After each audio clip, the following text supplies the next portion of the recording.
Safe build stuff! I got the arms in here, so let's get the bolt hole location so that I can actually attach the extruder. So do them one at a time. So I'll create a sketch on here, and now what I want to do is project the holes in the extruder. So now I can hide my part. I don't need it because I'm sketching on the plane, and I can project a hole and project a hole and hit OK, and then go back to here. So that looks good. Now I will show my part again. And that's the whole location, but I need the actual holes. These have to be clearance holes for 3mm screws, I believe. What I'll do is I'll just dimension them to 3mm. Now, if you didn't know this, even though I'm working in inches, I can go 3mm, and Fusion is smart enough to do the conversion for me. And it does. Look at that, 1/18. So, but if it's a 3mm screw, I actually need more than 1/18 for that. So let's go 0.125. That should be 0.125, 1/8 inch hole. So that should be good enough clearance. And it's always easy. If it's not, if it's too tight, it's always easy to open up holes. And okay, that's good there. And do the same thing on the bottom. I'll sketch on the bottom. So I want to make sure I don't extend these cuts into that nice extruder CAD design. And I'll just drag that through. Fusion makes working with sketches and extrusions pretty nice, I gotta say. It makes it a quick process. It'll drag this little arrow through here and hit OK. So there we go. I unisolate, and now I can kind of verify by looking at the faces. And I don't need that to make sure that my clearance holes line up with my mounting holes, and they do.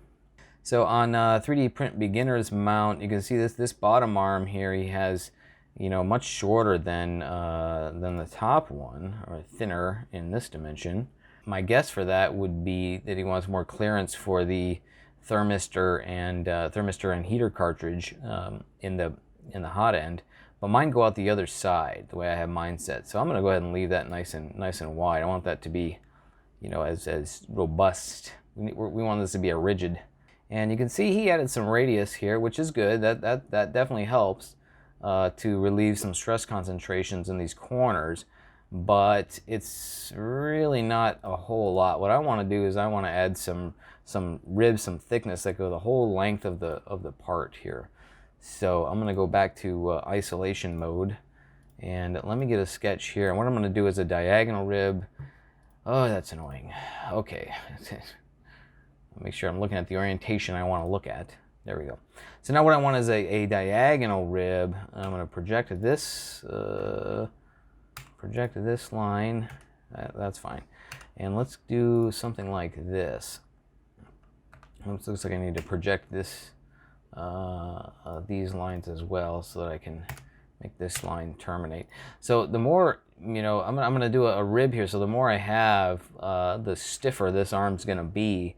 But I don't really know exactly how much clearance I'm going to have, because there's wires and things that need to run there. And I kind of can reference my I can look here, and I know like these wires need to run up through here, so I can't make this go all the way to the top of the part. I can definitely get it, a little bit there. So, and then I want another one over here, a rib here, but you can see I'm going to need clearance for the this is the extruder. I don't know what they call it, the tensioning arm for to hold the filament. So that'll need clearance, but this one could actually be, I could bring this up. And we'll give this one a dimension to like 1/2 inch. 1/2 inch, is that too much? Let's do 1/2 inch. Let's do that. Let's make this thing as sturdy as we can. Now I'll extrude this out. So now you can see I'm gonna get a little bit of a rib here. Look at that. Now that's gonna be stiff. That's gonna be stiff. Can I do -125? 1/8 of an inch? Yeah, let's do that. 1/8 of an inch. Like already that little piece alone is going to make the whole thing so much stiffer. So now I'll do the rib on the other side, and I'll sketch on this face. And once again, Fusion decides it thinks it wants to do a different orientation than what I want to see it at. Thank you for that. Okay. Line. Now I can't make it the same because I need clearance, right? So what I can do is I can project. I'm going to project this face there. Hit OK. So now I know I can't, this, whatever this rib is that I'm going to make, I can just sort of drag this. Can I drag that point? No? All right, I'll redraw it. Line. So whatever rib I make here has to have clearance, has to be underneath that. So, I can't go through here. So let's make sure we give it some clearance. And again, we're just eyeball engineering here, guys. That's what I do. That's how we work sometimes. And if it's not right, we'll just reprint it, 0.3. Let's see, what's that gonna look like? Is that gonna give me clearance? This thing has to come forward. So yeah, that should be good. All right, solid, extrude, minus 0.125. I do need room on the inside of there for the screws. But I think that'll be okay. That's good. Boom! I'm already so much happier looking at the rigidity of that than looking at the rigidity of this arm versus that arm. I mean, you could just tell by looking at that thing, right? That's great. Okay, so let's do the same thing on the bottom. Sort of the same thing, at least. Oh, and I'll go through and I'll add fillets and stuff. But you want to get that. That's kind of like a final detail. I want to get the the main geometry in first, and then we'll go back and smooth in all these fillets so we don't have any harsh corners, But what I am going to do is I'm going to make this whole platform underneath here, just make this a whole lot more support. At least support on this side over here, instead of just an arm like this. So let's do a sketch on this plane. I think what I'm going to do is check this out. I can project the center of the nozzle here. Ooh, look at that. Now I'll have a nice center point, and then I'll draw a circle out, with some kind of clearance. Dimension that just so I have a number. How about 1.54? Nope. Where was I? 1.75. Let's do 1 inch. Yeah. Yes. Let's just do 1 inch. And now what I'm thinking is, no. Let's do. Okay, no, not gonna do that. Okay, check this out. I'm gonna make that circle tangent to this edge. I'm going to draw this shape that comes around and supports all the way out to here. Like, watch this, watch. You'll see what I got going on. Whoops. So, my G key.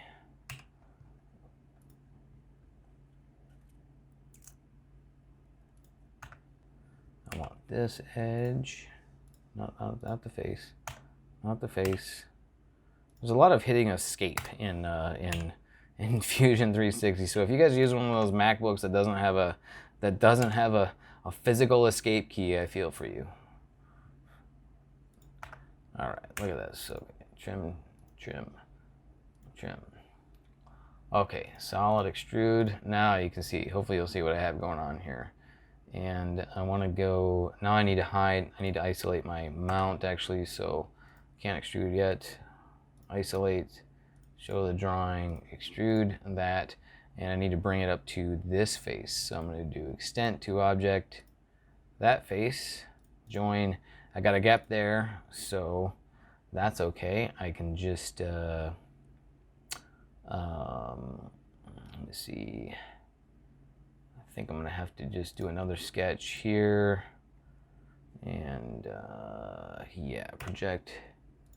That's all I need is that line. Perpendicular. There we go. And so you can kind of see that I'm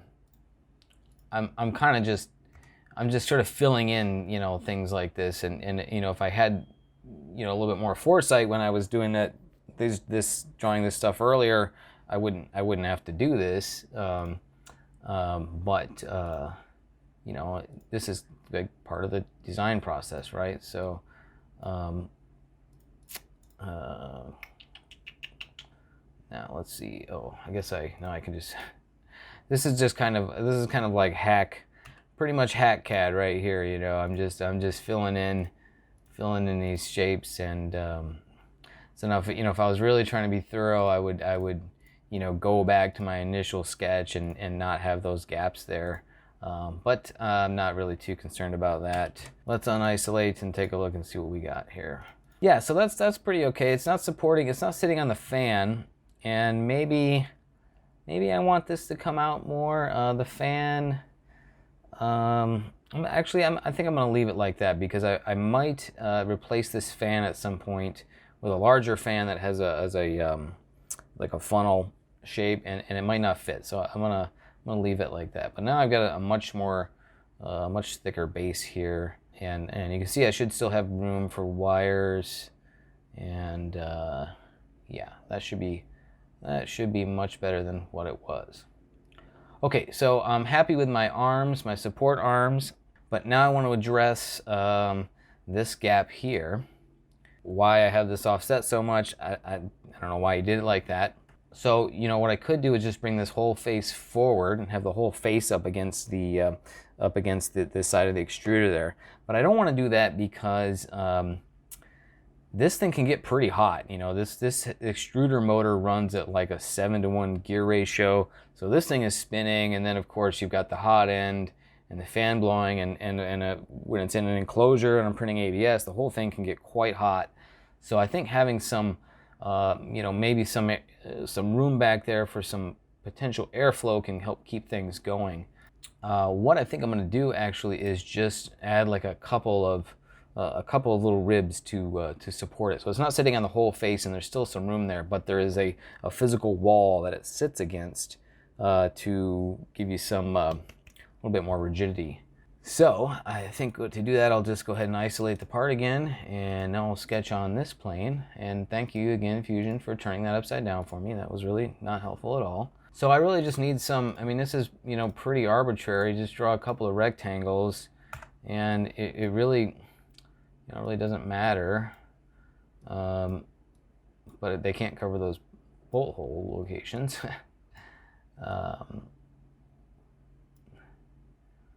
So let's do, I can't remember how the bolt head must go through there.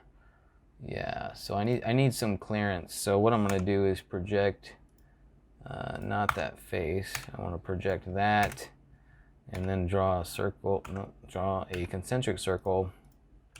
Dimension that. And I don't know what size. I'm just guessing. This is so much eyeball engineering here. I'm just going to make sure I leave plenty of clearance for whichever. I think it's a button head, screw that goes through there. So, that will be plenty of clearance. Let's do an 1/8 inch rib, 125, 1/8 inch rib, and, I'll just kind of pick a dimension between them. How about 375? Yeah, how about that? Let's see, here's something I can do. Yeah, I'm just kind of using the dimensioning, over dimension, that's fine. I'm just kind of using the dimensioning to see kind of how close I am to, yeah, that's fine. Okay, so now I want to extrude those things out, those little ribs. This might be a little tricky. Oh, no, we can do profile. This is a little trick too, if you didn't know this in Fusion 360. So if you've got a profile you want to click that's behind some geometry, you click and hold, and well, there it didn't really, there it just decided to pick it up, but click and hold and it'll show you the available things you can click on. Yeah, so this is going to be a little tricky to work on this. Yeah, so it thinks it wants to cut, but that's okay. We'll address that in a second. So I'm going to bring this out to, what I'm going to do is I'm going to change the extent to object. I'm not going to leave any clearance here. Yeah, extent to object. Now it thinks it wants to cut, but that's because I have this part showing. It looks like I can't I'm gonna have to just turn all these off manually, but it's not that many to click on, no big deal. This is a very detailed drawing that this guy did, so thanks. There you go. So now I got the distance right, and you can see now it changed to operation join instead of cut, because it was going to cut into the at least some parts of the geometry on that extruder. But I'm not going to do that now. It's going to join to here. Hit OK. And look at that. There we go. Now I'm going to say isolate and then unisolate to get everything to show back up again. No. Isolate.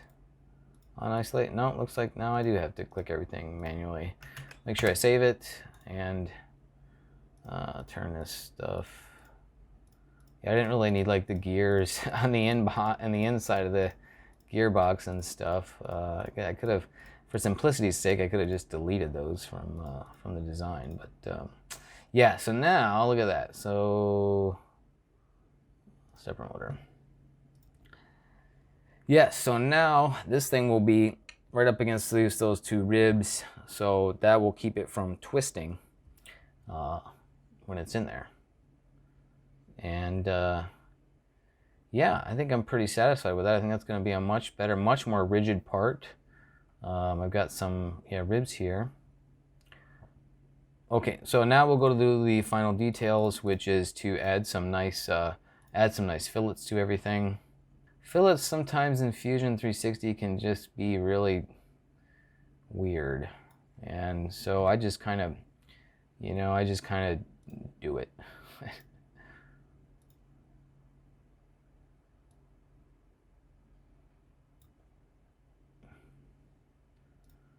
That should be good. Yeah, nice thick fillet. Can't have a fillet there. I can fillet these edges off, just kind of smooth those out a little bit. It doesn't really matter. And yeah, so this is just kind of, I just kind of go by, what looks good and what looks like it'll work. And this thing needs a big fillet there. I don't really need anything else over there. I could fill that in, but that's, look at that. That is going to be so much more rigid than this. Like twice as much material. Yes. That should work good. Oh, and look at that. I just saw a detail that I didn't notice before. And that these holes are countersunk. Aha, glad that I saw that, because I would have printed this and then my screws would have not fit. So, thank you 3D Print Beginner for showing me that. Thank you Fusion for inverting my part. Okay, so I need to make some countersunk screws, holes, and whoops, I don't need a circle there. Since they're easy to make concentric, so I'll just bring that down and I'll add some extra space. And as I remember, I seem to remember those not fitting very well, so I'm going to make those a little bit bigger. How big that is? 0.25, that's a nice value. 25, finish. Okie dokie. Now I can cut that and that.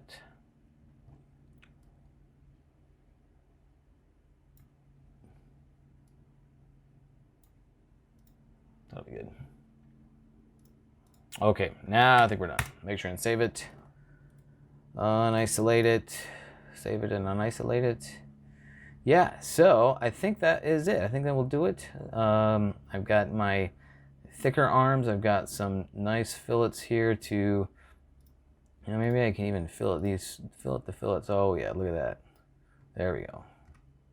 Since you have, this is going to be printed in this orientation, having more, fillets, more layers to, will help with the, to prevent the breaking along the layer lines. So, and look at there too. I can add a fillet, since I have clearance here, I can add fillets inside of there even, and that will make it even more better. We want this thing to be as sturdy as we can get it. Ideally, I would actually machine this out of aluminum. but I don't really have, who got time for that?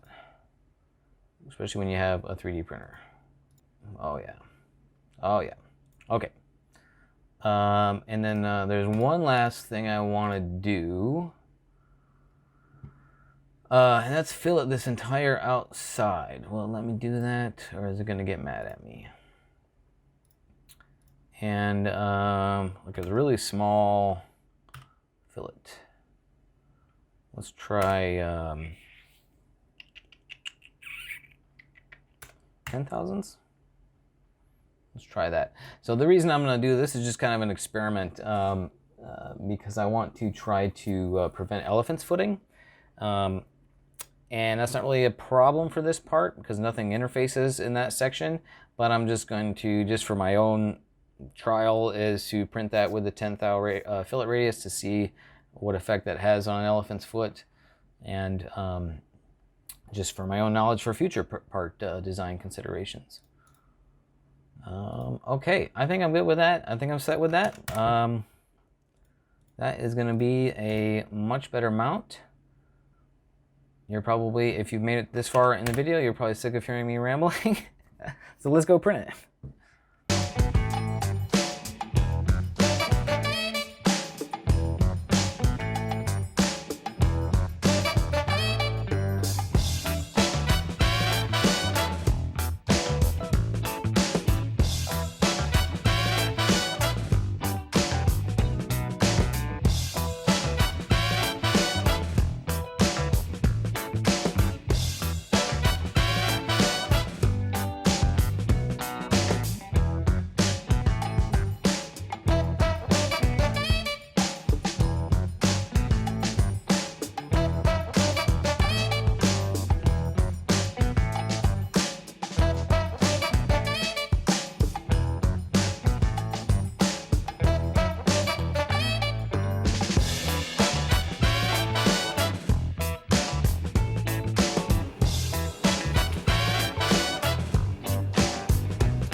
So there it is. My Ender-6 is back together and printing, and I'm quite happy with how the new mount is working out. I can't really say if there's an actual real-world improvement in the print performance over the original design, but at least I'll have a bit more peace of mind that my extruder is secure, especially while dialing in these high printing speeds and accelerations. Here it is printing a 3D Benchy at 100 millimeters per second with an acceleration of 2500 millimeters per second squared. That proved a bit much, I believe, for the cooling on this Benchy, so I've got a bit of work to do yet. And here is a very nice looking Benchy, probably my best ever, that I printed at a much slower speed.